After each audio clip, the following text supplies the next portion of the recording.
What's good, everyone? It's the one and only NY Phenom. If you guys enjoy NFL, NBA content, want to see some more gaming content soon, give this video a like, and if you're new, go and subscribe to the channel while you're at it.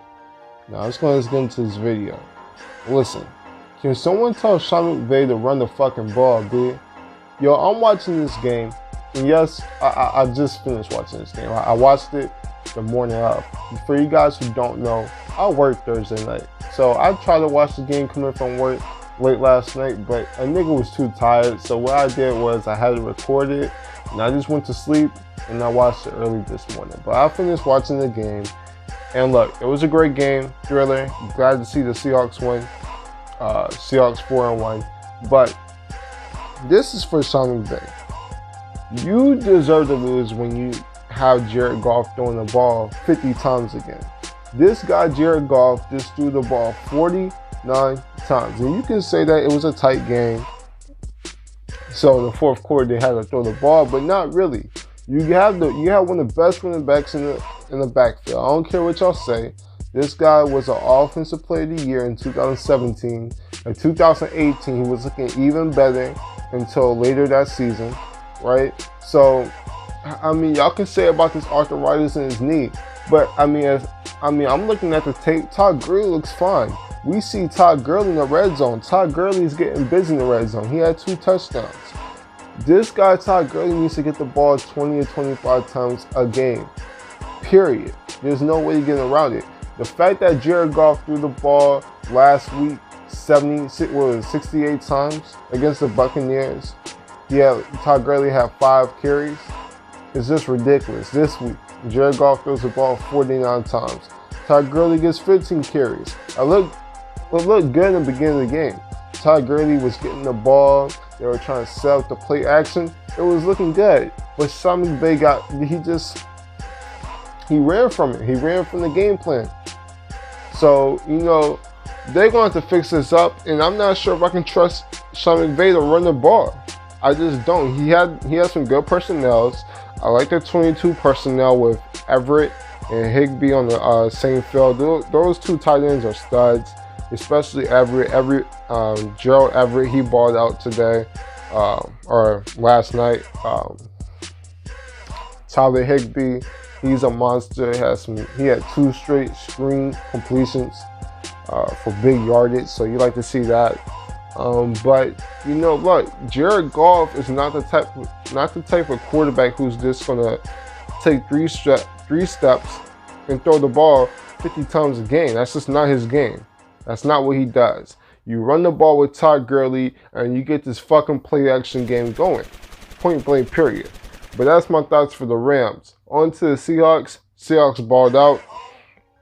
His defense made key plays when needed. We saw that Tedrick Thompson interception late in the fourth quarter. What a great interception. Great ball skills.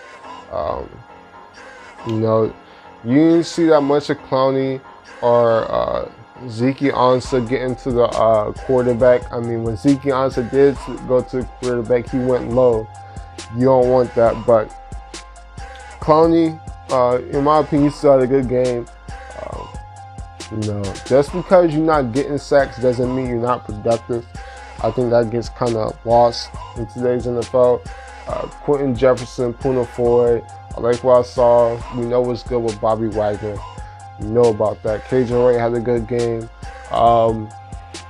We had some chances to get interceptions, like it was last week with Jared Goff. He was forcing some balls, and there were some chances to get some interceptions, but a few of those were tipped in the air. So, it is what it is. Aaron Donald. This guy's a machine, yo. This guy, I just can't explain it with words how much of a beast this guy is. I mean, for real.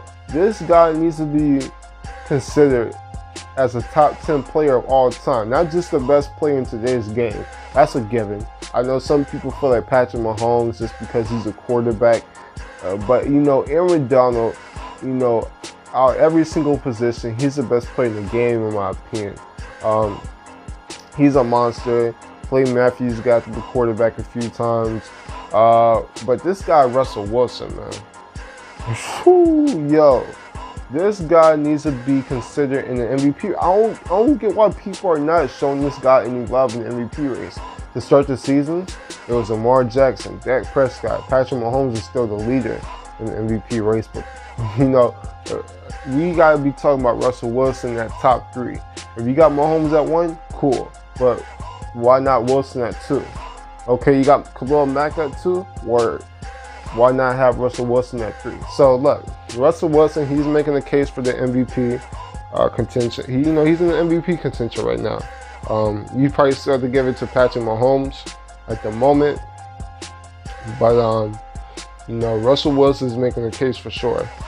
Huge one. By the way, that pass that he threw to Tyler Lockett was one of the best passes you will ever see. One of the best passes you will ever see, man. Tyler Lockett, great catch, right? Great catch, man. Dragging the toes. I mean, not that many receivers can do that. I mean, to be for real, you would see. I don't want to be blasphemous, but our wide receiving core has been balling out this year. It really has, and that's one of the surprising things of the season, because when Doug Baldwin retired, there's a lot of concern. There's a lot of, worries. Who's going to step up in the wide receiver game? We knew Tyler Lockett was going to have to be the #1 target, of course. And he's lining up everywhere. He's not just in the slot this year. He's lining up outside at times. We pitching it to him in the backfield. So, Tyler Lockett's a stud. DK Metcalf is one of the best deep threats in the game. I know Marquise Brown is getting all the love in the draft class as a deep threat, but DK Metcalf is just as effective. And he's not 5'9" like Marquise Brown. He's a full 6'5", 229 pounds. He's a stud. He's looking like possibly the next Randy Moss. I mean, he's talking about one of the best deep ball throwers in Russell Wilson. With these studs, DK Metcalf, Tyler Lockett, David Moore got busy. Jaron Brown, I was about to air him out for that fumble, but he made a few big plays in this game. So there's a lot of weapons. Chris Carson, a beast. I don't get how people are just not giving Chris Carson the amount of respect he deserves. I know he had that tough game against the Saints, but the Saints had one of the best run defenses in the game. It was a wet field. These past 2 games, the game against the Arizona Cardinals, he balled out. And against this Rams front 7, he got busy, right? So, shout out to the Seahawks. They balled out. Their offensive line did their thing. And that's that. But overall, what you got to take out this game is what is wrong with Sean McVay in this offense. I really need to know, because the fact that Todd Gurley is not getting these touches, I mean, y'all can say that y'all trying to save him to the playoffs, but look at the division. The Seahawks are leading. The 49ers are undefeated. So if you guys don't hand the ball out to Todd Gurley and get busy, you guys might not even make the playoffs. But that's for a whole different topic.